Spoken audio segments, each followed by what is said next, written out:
remarkable new evidence.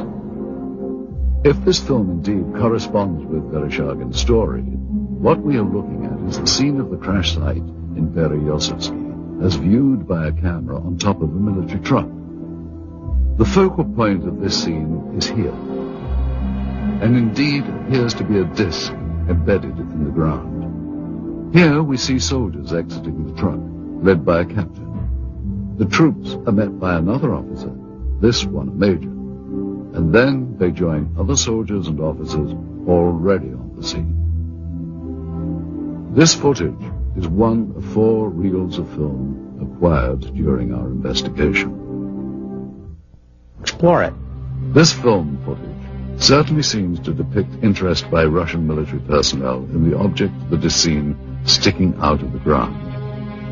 Soldiers, officers, and civilian-clothed agents are deployed around the site, and they appear to be both guarding and examining the object. This is what we found on one of the 4 reels of film obtained in Russia. After viewing the footage, we were able to determine that it was most likely shot with 2 separate cameras.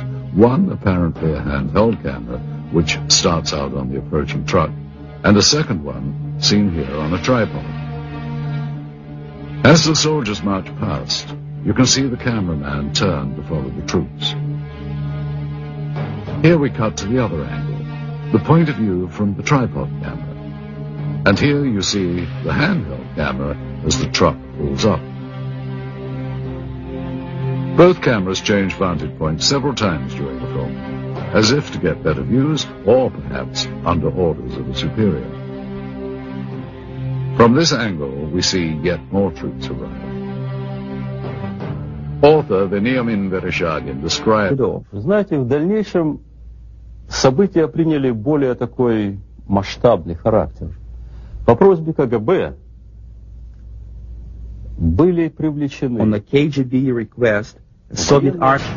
And here you see the man who is probably the head KGB agent directing the cameraman to point his camera toward the disc.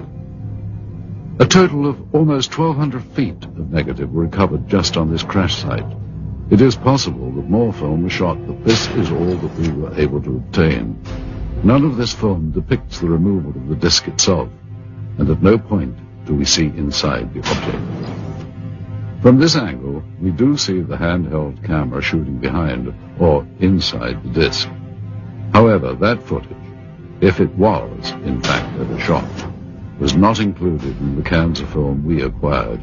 We can only speculate that it may still be at large. We must also speculate on how the object ended up here, based on information from where did this object come from and how did it come to crash here?